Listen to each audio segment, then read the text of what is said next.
Good evening, guys. Welcome to the show. Welcome to I Want to Believe. How you been, Linda?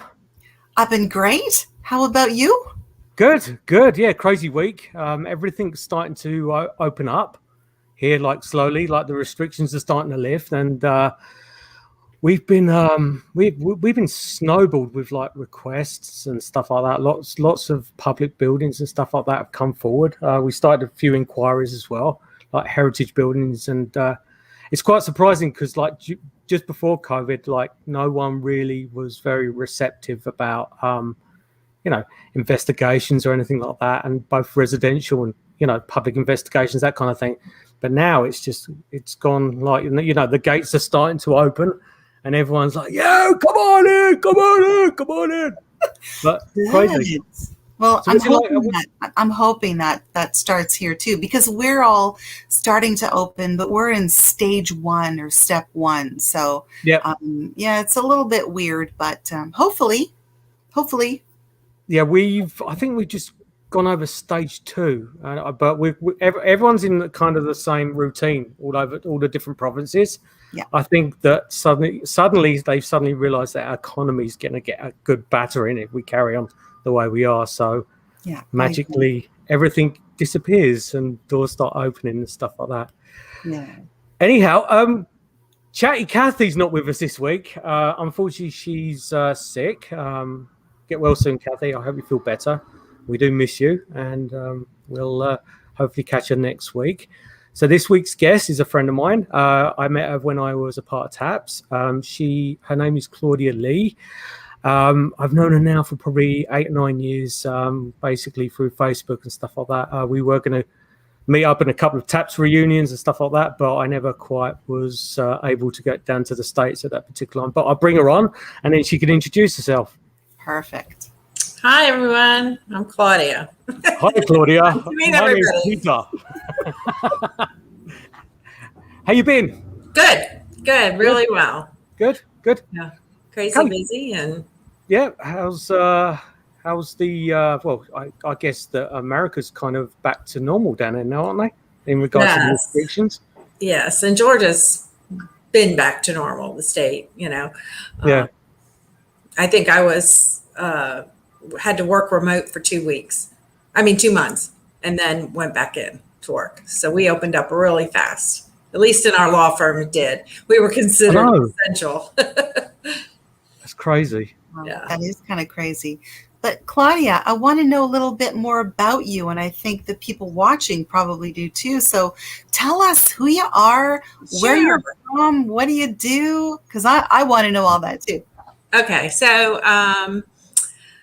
Claudia, I'm originally from California, but I've been in Georgia for a number of years, and I've moved here probably in the early 80s. I am the founder or co-founder and director of Paranormal Detectives of Georgia, and I've been investigating since 2001. So about 20 years here, and I love it. We have a fantastic team. Most of our cases are residential, and we really slowed down a lot with COVID. Yep. Nobody wants you in their home, and frankly, we didn't want to do that either. So anything we handled was basically over the phone, just trying to calm people. But for the most part, I found that we just weren't even getting contacted very much during that period. Yeah, people were just hunkered down and not focused on maybe some of the activity that might have been going on around them. Yeah, it kind of put a dampener on a lot of things, COVID, at that time. Yeah, that's for sure. So, what's your preference in regard to investigation? Do you like the big public buildings, or do you like the residential cases? Well, for me, doing a public case is a treat, because being TAPS family, almost everything we do is residential. And private cases, I love the private cases because I really want to help people.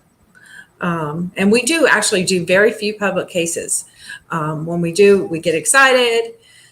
because now we get to do something a little bit different, maybe more for us rather than for someone else.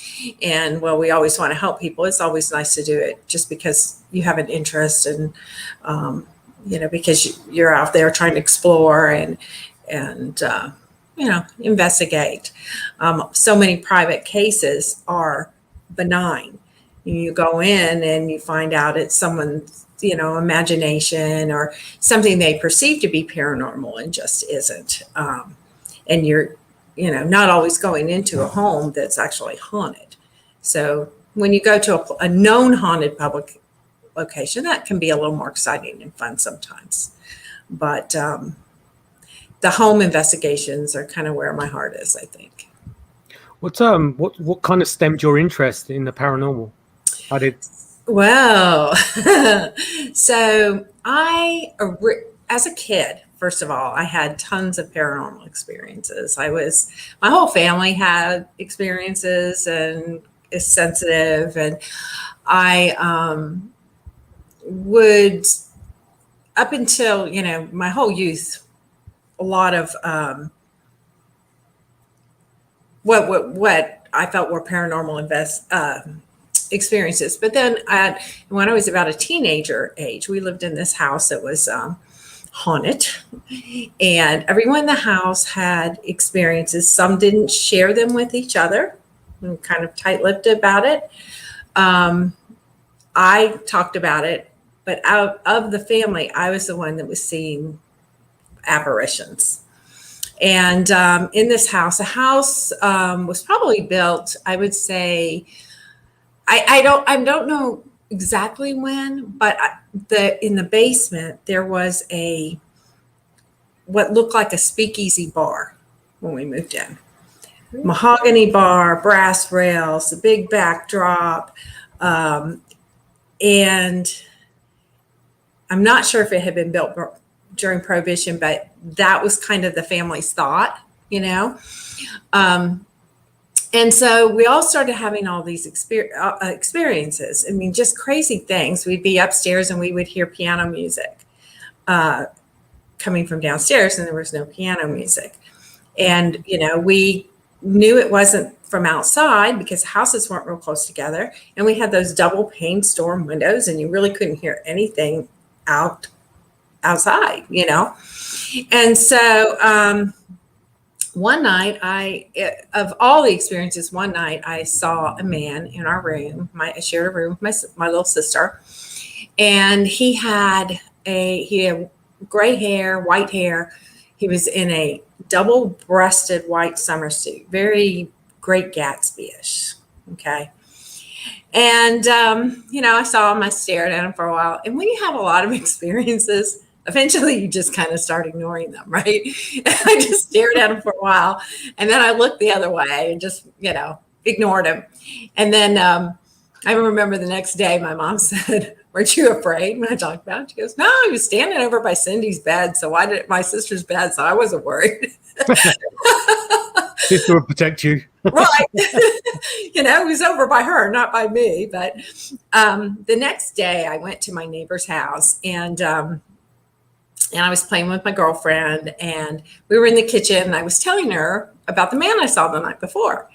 And her mother just about dropped what was in her hands. And she turned around, white as a ghost. And she said, "You just described the man who owned that house. And he had died in the home. And she had helped the widow move out and saw pictures of him and actually packed that suit he was wearing into a cedar chest." Jesus. Yeah. So, that, was going on when I was young. And at the same time, my mother worked for an engineer, RCA, and she worked for engineers. And one of the engineers was a man named Danny Leake. And he was the nephew of Sybil Leake. And I don't know if you know who she is, but she was a witch in the UK. And she investigated along with Hans Holzer. Yep. And so I'm not sure, I was a kid hearing about these stories about him. And I don't know if it was actually Hans Holzer's team or Denny's team Wow. Like, I can't tell I don't know if he was on Han's team or what, but they offered to come to our house and investigate. And my mother thought it would be an imposition. And so she turned him down. But at that point, I learned about investigating, right? That's when the little light went on. Fast forward many years later, I and I mean many years later, I'd had experiences off and on over time, but not consistently. It wasn't all the time. And but I moved into this place, this townhouse. I've been living there for a while, and all of a sudden, I started seeing a lot of apparitions, and it was happening all the time. So it was shortly after September 11. And the first apparition I saw was of a fireman holding a man up by the scruff of his neck, like by his collar. And the image was very disturbing. It looked very much like the person he was holding was melted. It almost looked like, a Salvador Dali painting, the way. But anyway, that happened. Then, then I'd have a totally unrelated type apparition would show up the next day, and then something the next day, sometimes groups of people. One night there was a man standing in my doorway, and he was a black man with this huge smile, like very Ben Vereen-ish. And he had like khaki pants on and a white, like wife beater kind of tank. And he was standing in the doorway with his arms out, like almost in a jazz pose. And I just knew he was a dancer at some time, maybe from the 40s or something. That was the way it felt. And he just kind of motioned at me and said, come on, like, just like looked at, like, follow me. And I just turned away, and it just kept happening to a point where I started wondering if something was wrong with me. I thought, God, do I have a brain tumor? Am I going crazy? Are you drinking too much? right. And so I didn't know what to do. I called my doctor, and and I didn't want to tell him what was happening, because nobody wants to be diagnosed as schizophrenic, especially if you're not, right? And I just started telling him I'm having all these symptoms because I wanted to know if I had a brain tumor. So I told him all these brain tumor symptoms. I got an MRI, and I was fine. It came out clear. And so he said, well, let me send you to the psychiatrist, and you could talk to him, So I went to the psychiatrist, and the psychiatrist, was checking to see if I had depression or something that might be causing these brain tumor symptoms. So anyway, he told me I was fine. And, if I started really needing him, to come back and see him. Well, so I'm still at my wit's end trying to figure out what's going on. And I called a friend of mine who's just one of these people who knows everyone. And she said, I met this guy last night. She says, I'm going to call him. Maybe he'll come over and talk to you. So next day I talked to this guy. He comes over. He turns out to be Chip Coffee. But back then, nobody knew who Chip Coffee was. It was before he was a public figure. And he came over and walked through my house and kind of helped me understand that I was just, because I knew it wasn't the house. I'd been in haunted houses, and I didn't mention that to him. He said, it's not your house. And I said, I know it's not. And I said, but I don't know what's going on. And he said, well, I think they're just attracted to you. You're recognizing them. And, we kind of did a blessing over the house. And after that, I saw one more apparition shortly after that, and it calmed down. It happens occasionally, but after that, it just totally calmed down. And what I saw were two twin boys peering out my window. They were in my house looking out the window together. And I remember just crumbling and just crying, because I thought, oh my God, they're little boys. And, the reality of them being deceased. They were in little red sweatshirts. And it was, it was sad, but it calmed down, and that was good. And, Chip helped a lot. He helped me cope with it. And he introduced me to an investigator, Patty Starr. And so I started, she showed me how to do EVP sessions. And kind of mentored me a bit, and I became kind of associated with her team, but they were in Kentucky and I'm here in Georgia. And so I ended up joining the team here, and then, it just went on from there. So that's how I got into it. Nice. A couple of people have said hello. First one is Facebook user, whoever that is. Sorry, I apologize. It didn't come up with your name. And Robert Bradley says hello. Oh, hey, Rob. I know Rob. He came and visited us here for a little bit. He was here one night in Atlanta. We got to meet him. It was really nice. Yeah, no, Rob's nice. He's helped us out in our book as well, like you did as well. And Lynda. That's how I get around. Come and join me in my book. Okay, so you progressed on. You started your own group, and then you joined up with TAPS. Mm-hmm. Then you kind of progressed on. I'm going to kind of move to the Cindy case in a minute. Absolutely. So do you want to give a kind of an outline of the Cindy Sawyer case? Yeah. So I think it was like in 2011, I got a call.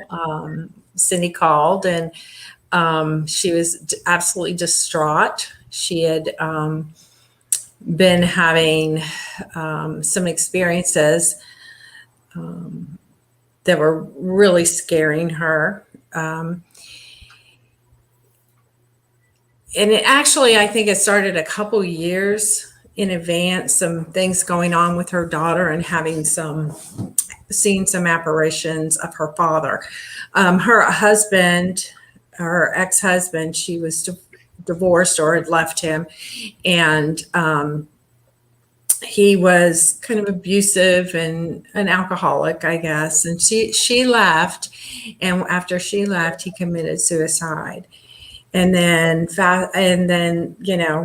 a few years later, that was the history of what she was telling me on the phone. There was something about the phone call, though, that made me know that it was a dark case. And years prior, I had some experience with someone who had been through some, let's just say, some very dark ritual things that happened to her. And, there's a feeling I got around her that when I spoke to Cindy, I was really concerned. Some of the things that was happening to her is she would look down at her arm and it would look like it was twisting on her. And she was just being tormented with various things happening to her. And it was night after night, a phone call. We couldn't get out there right away. We did an extensive interview. I had someone else do an interview behind me because I was really worried about it. One of our other investigators got in and did a second follow-up, just more detail, trying to figure out, is this person, when you investigate, you're trying to figure out if there's something going on there, if there's a mental illness, if they're on meds or whatever, And so we did these phone interviews, and mostly a lot of it was holding her hand up until we could get out to the home. We finally had the investigation, and right before the case, I got sick and I couldn't go. And this was one of the signs that even indicated to me that this could be a very dark case, because I found from my past experiences that when I've tried to help someone, things tried to stop me.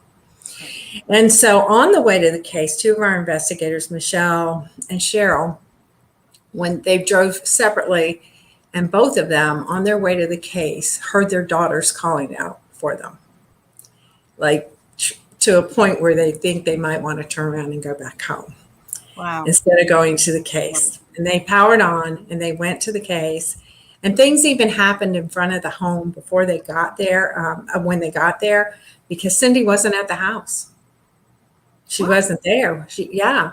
And there were some very strange things happening across the street, and people checking them out, and a bonfire going across the street. It was just a very creepy thing going on, because it was kind of a rural area and very wooded.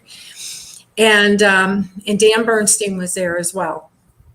And finally Cindy shows up, and they go into the house, and because there had been activity around the daughter and Cindy as well, and they were right there, normally we have the house to ourselves, private. Yeah. We usually have people leave, we investigate. Once in a blue moon, at the end of the case, when the people come home, we may do an EVP session with them.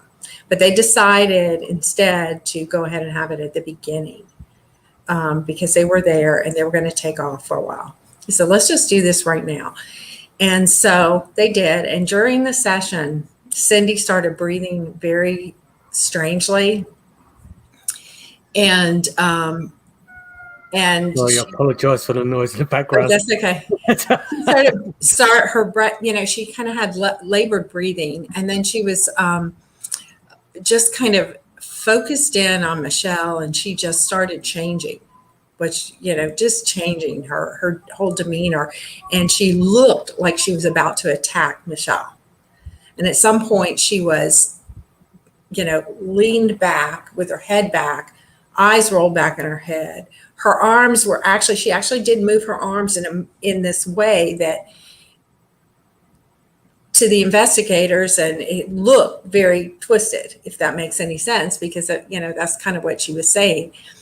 And the most bizarre thing was her dog was there too. The dog made no movement, didn't react.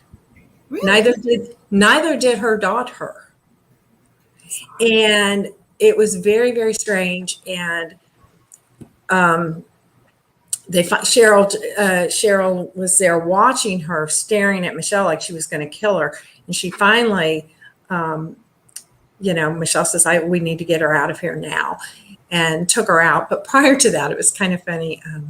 Dan Bernstein, he saw a Bible standing there, sitting on the table, and he grabbed it. And you normally think of someone saying, in the name of Jesus, whatever. He goes, I'm holding a Bible here, and on a count of 3, I want Cindy to come back. And he goes, 1, 2, 2.5, 3, So, but it was very, very intense and very scary. And I say it was funny only that because I was listening to audio, playing it back, and I just got a kick out of it, So just if we take a step back, how did Cindy describe of how this started? Was there a particular Yes, there was something that triggered it. So, I think that there was a lot of emotional things going on prior because of what had happened.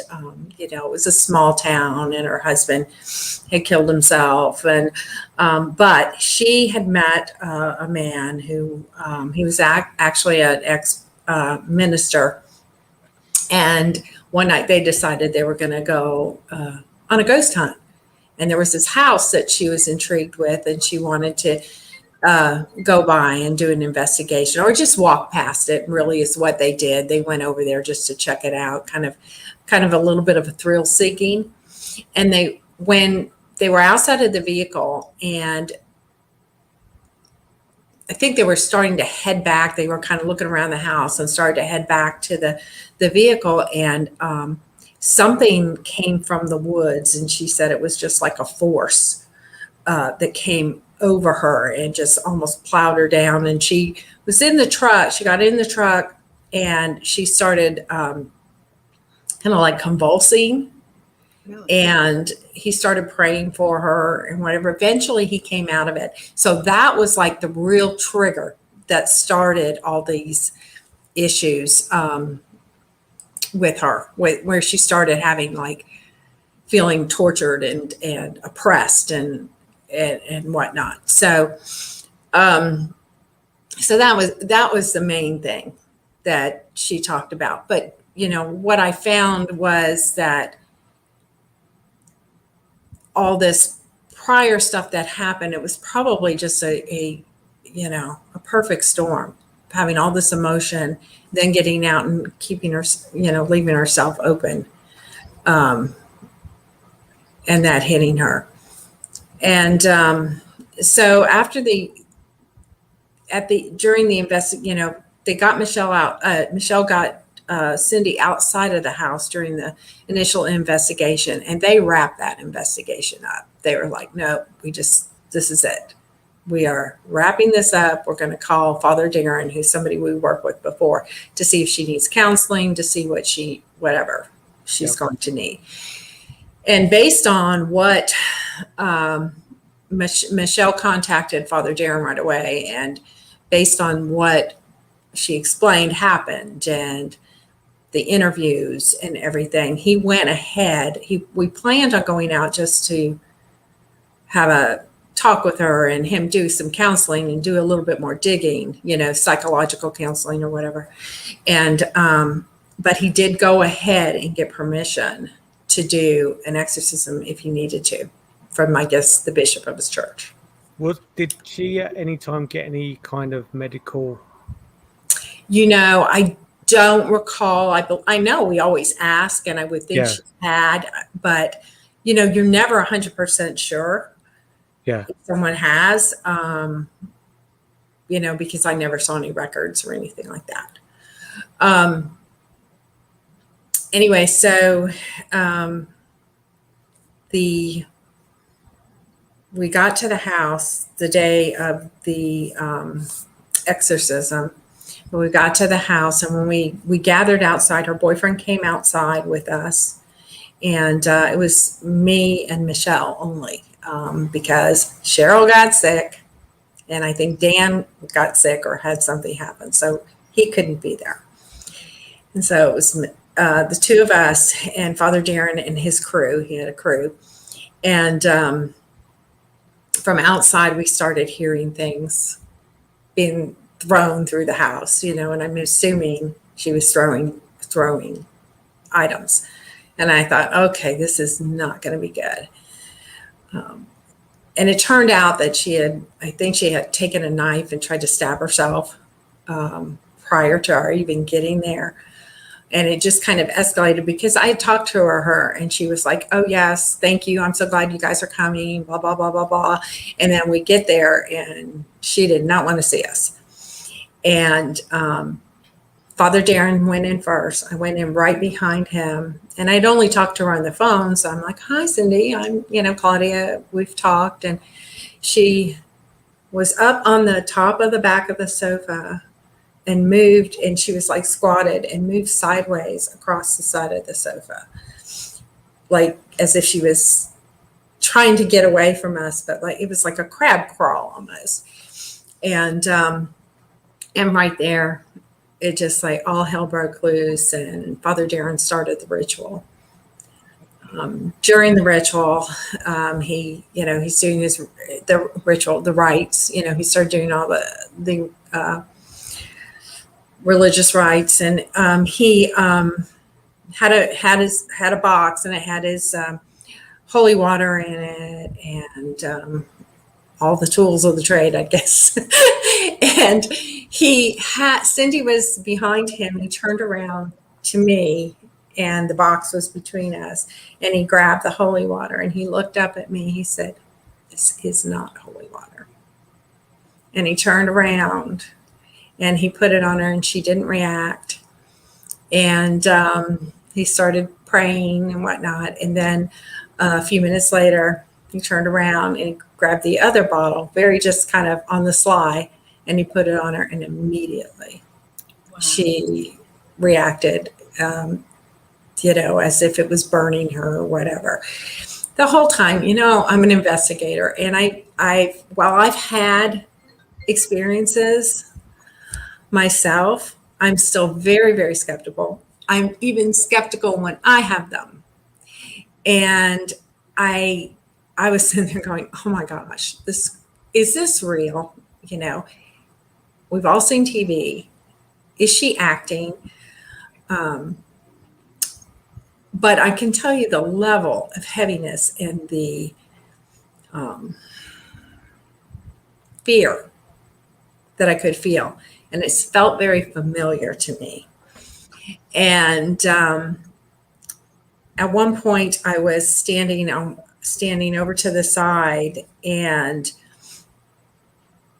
I felt something come near me, and I shifted to the side, and I looked up, and Michelle mouthed at me, "It's next to you." And I was like, I know, and the dog at this time the dog was there and started growling. But Father Darren did the rites and prayed and prayed and prayed and prayed and prayed, and the exorcism took place. And then when it was over, the change in the air was amazing. We all stepped outside, and when I had gone in to the house, Cindy had black eyes, the blackest eyes I had seen. She had black hair. And I don't know, that may be something that happens if someone's having a medical situation. I don't know. But what I do know is when we went outside and after it was over, she had the most crystal blue eyes I've ever seen. And I mean, I got chill bumps right now because it was amazing. All the tension was gone. Father Darren went back in. He did a blessing over the whole house. He counseled her, and I know he saw her a few times after that investigation. But it was such a disturbing case that, I mean, I couldn't investigate for a few weeks after that. I was like, I got to lay down for a while.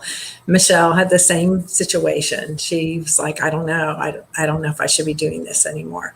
But then you have to stand back and you have to say, wait a minute. If we hadn't gone, what would have happened? And, you want to be a help to people, and there are people who need help. I know when I was having all those experiences and so frequently and thinking something was wrong with me, it was so helpful to have someone come in and help me cope, and so that's why we do what we do, It's incredible. But even the way that you're describing it, I mean, the emotion that you are using and the weight of your words, I can absolutely feel what you must have gone through in that moment, and being there and seeing it. It's almost surreal. That must have been incredible. It was, and it was many years ago. And when I really get into talking about it like this, I start to feel it, and I get very emotional. It's not something, just like, it's ghosts and spirits and things like that. It's not something most people, you can't talk to just anybody about this. And when you get into something even that's this deep and this dark, it's even less so that you can mention it, Yeah. And so it's a very emotional thing. And that once those spirits recognize you, they keep coming back and they remember you. And that's why I believe that I remembered that feeling when I was on the phone with her. I knew it was real. Wow. Yeah. Incredible. Oh my gosh. I mean, Claudia, it's really interesting because people who are paranormal investigators, like you, like me, like Pete, we sometimes do have these incredible experiences, and it's really difficult to talk about them. And when you do talk about them, so many people are so skeptical of what you've been through. They don't get it. They don't understand. They really have no idea. And yet they want to hear all about it. They believe that it's so sensationalistic. But, how do you respond to people who say, oh, yeah, well, I don't know, really?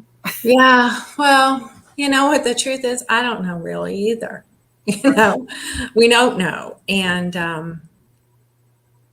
could it have been just what we experienced because of someone having, well, you go into a case and I don't believe this is the case with Cindy at all, but you can go into a case and you can have someone that's having emotional problems and, and you can feel that emotion and maybe you can take that on. I don't think we'll ever know until we're no longer on this plane what's really out there. But there are just too many unexplained things. Yeah, we as paranormal investigators, we're just brushing across the surface of a realm that we have no understanding whatsoever. And there's people that believe in demons. There's people that don't believe in demons and stuff like that. My personal belief is probably different to what yours is, Claudia, and probably what yours is, Lynda. And and there's different elements to it and stuff like that. But it's what we do and what we take for granted. Like you can have a guy that's been investigating for 35 years and he's gone out and done residential cases for the last 35 years, and then all of a sudden, on the 36th year, he hits that brick wall where he experiences something that there's no, that moment where he's walked into a case where there's no turning back kind of thing in relation to what he's doing. And what we do is we brush with that every time we go out, every time we investigate, and people just take for granted, like if someone phones you up and you get the same old. You get the same old characteristics in an investigation, like they're seeing shadows, they're hearing voices and stuff like that.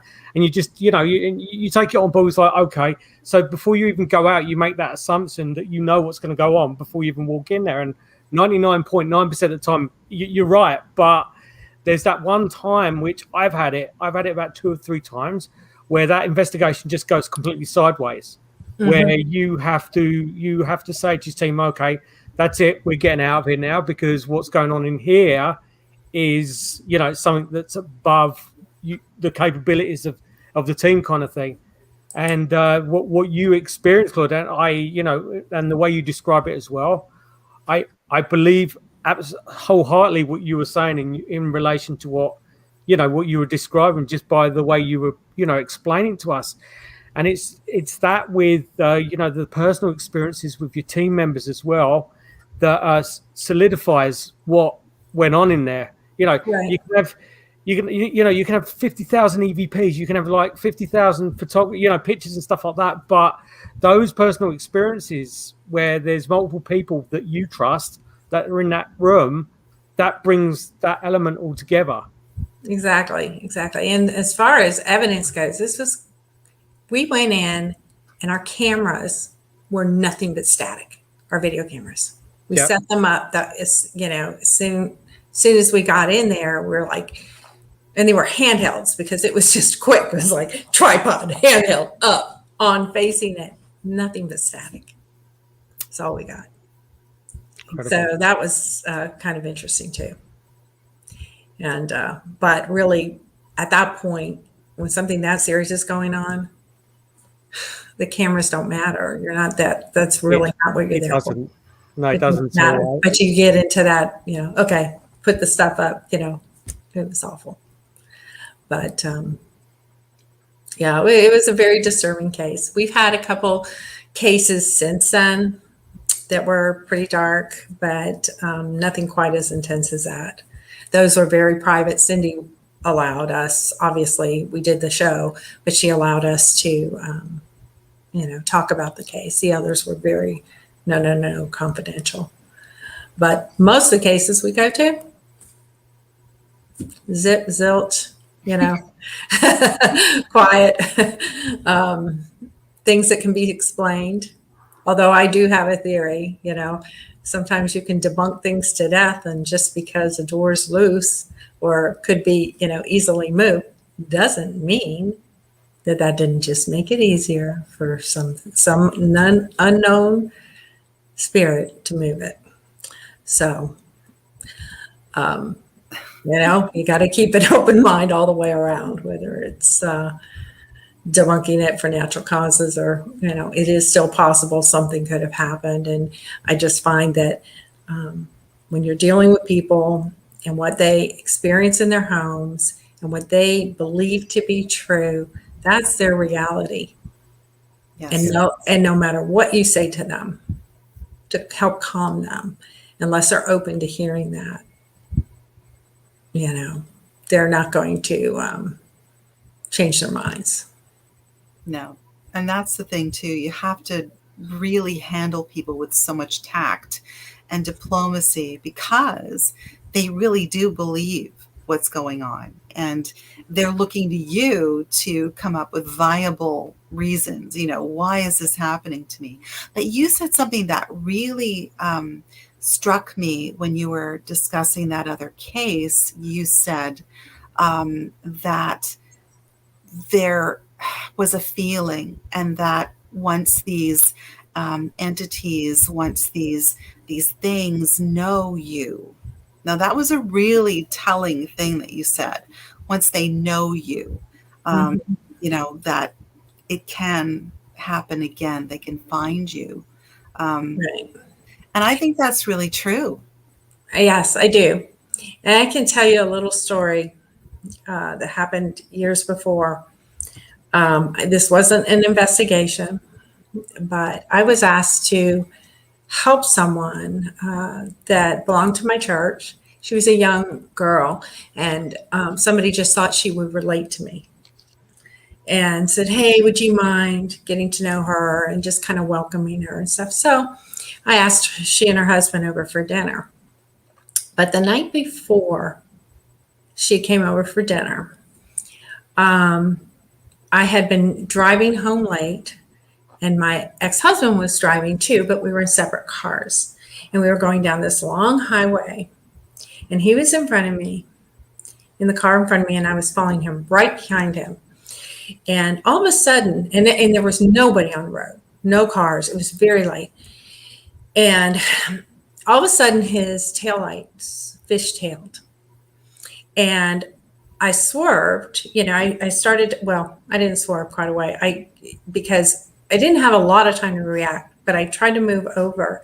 But when his taillights, he moved out of my way, like he moved, his taillights fishtailed, he went away, and headlights were facing me.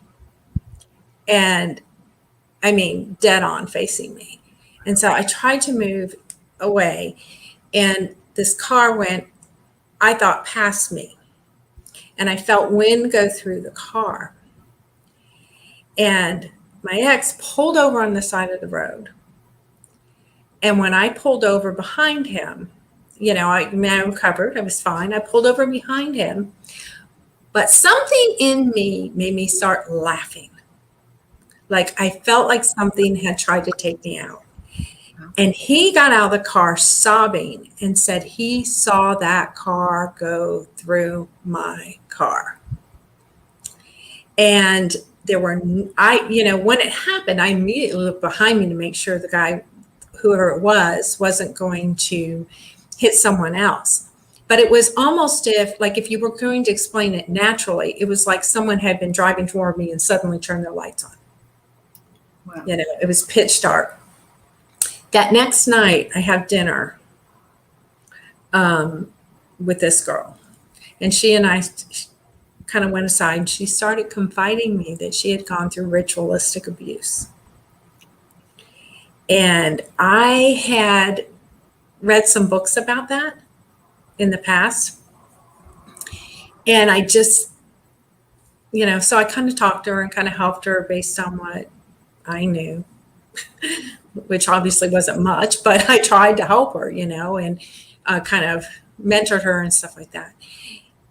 And as I thought back, I said to myself, I really think something tried to stop me from having that time with her.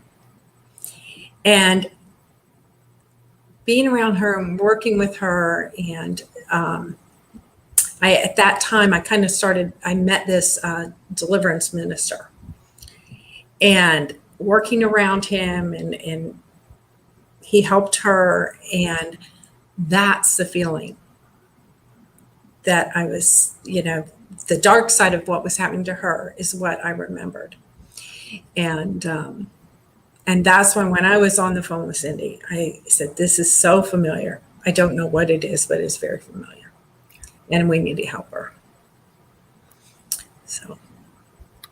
So I've, I think I mentioned to you before, I work with an ordained exorcist down in Washington State, and I don't get to see like videos of exorcisms or anything. I have seen a couple that I used at the beginning when I was training and stuff like that. There seems to be a lot of themes in relation, because obviously the ordained exorcists, they're all systematically all over the world. Like they all come out of they're all trained by the Vatican and stuff like that, but they're all over the world. But there seems to be more of a trend in relation to quote unquote demonic cases in the States. Why? This is probably a long shot question to you. Do you think why do you think that is? Do you have any? Well, honestly, I think that a lot of these cases aren't demonic.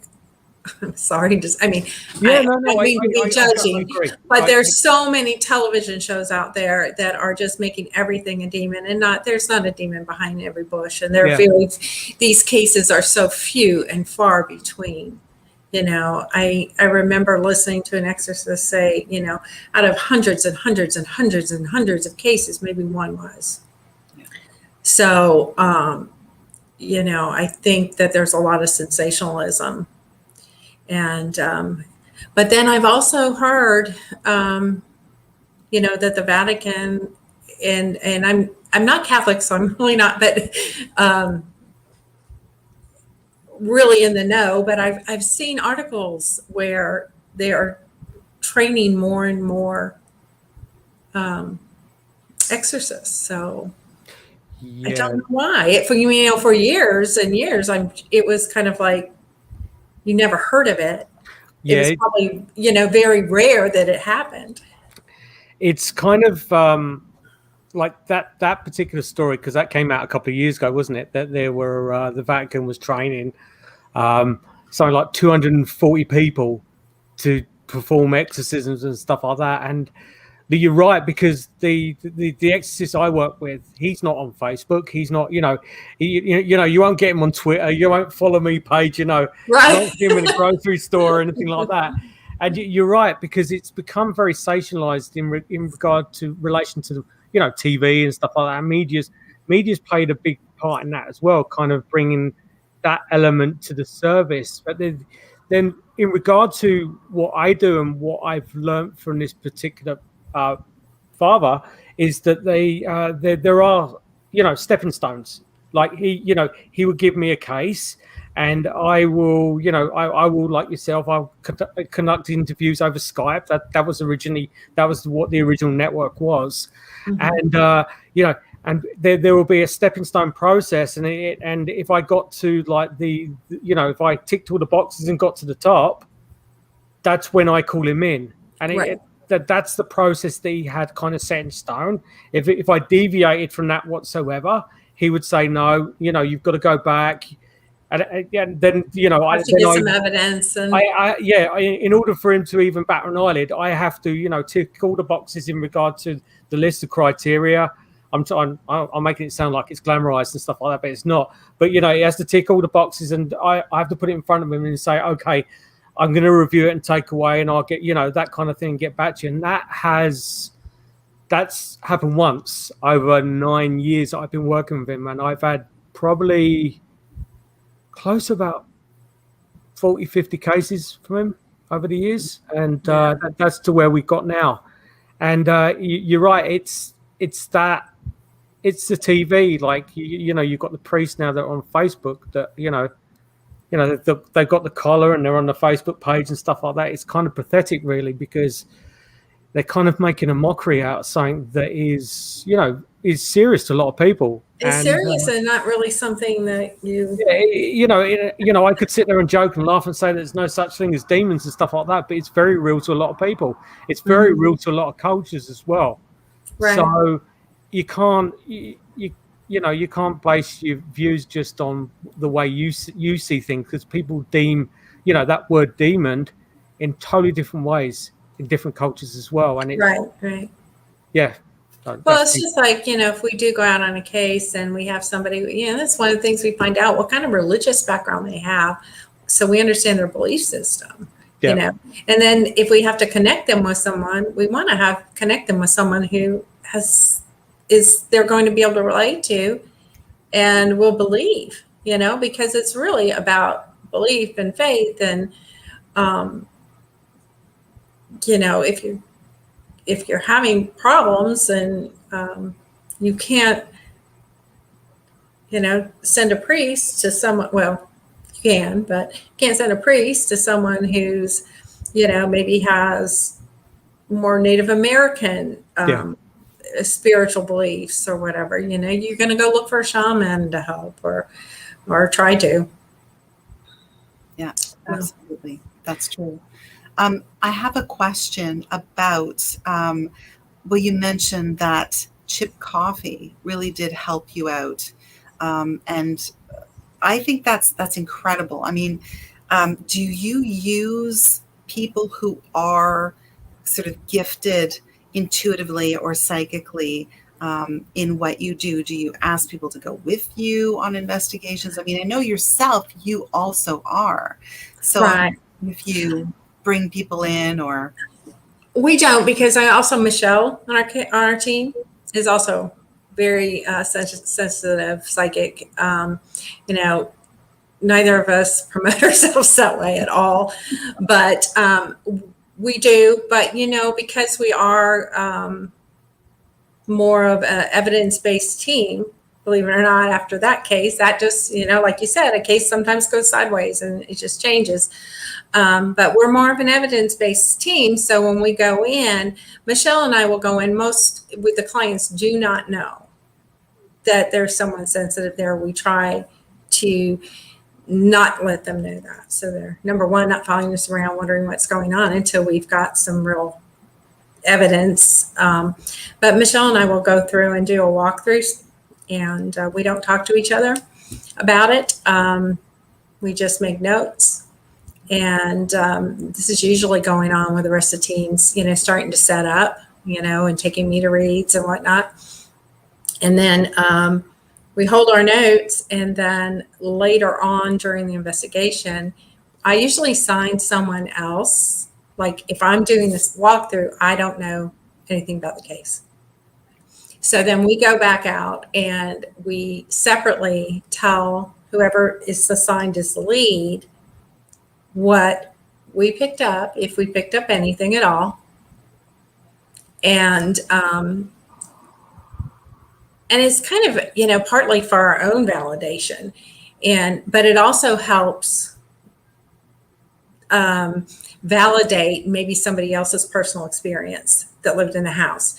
Because then if we come back and if we start talking about claims that were on the initial interview, then, it's like, oh, wow, that was one of the claims on the case, And then, of course, we have the evidence. If we get EVPs or anything on camera, but mostly it's, audio that we do pick up. Normally in a report, unless it's very, very significant and we have a lot of other things to tie to it, audio evidence to back it or whatever, that's the only time we include what we find in a report. Excellent. So, love it. So do you think that there's, obviously apart from what you explained with demons and various forms of demons in different cultures and religions and stuff like that, do you think that there's a connection between religion and spirits and ghosts? Or do you just think it's that belief in relation to dealing with demons comes into play, or that faith?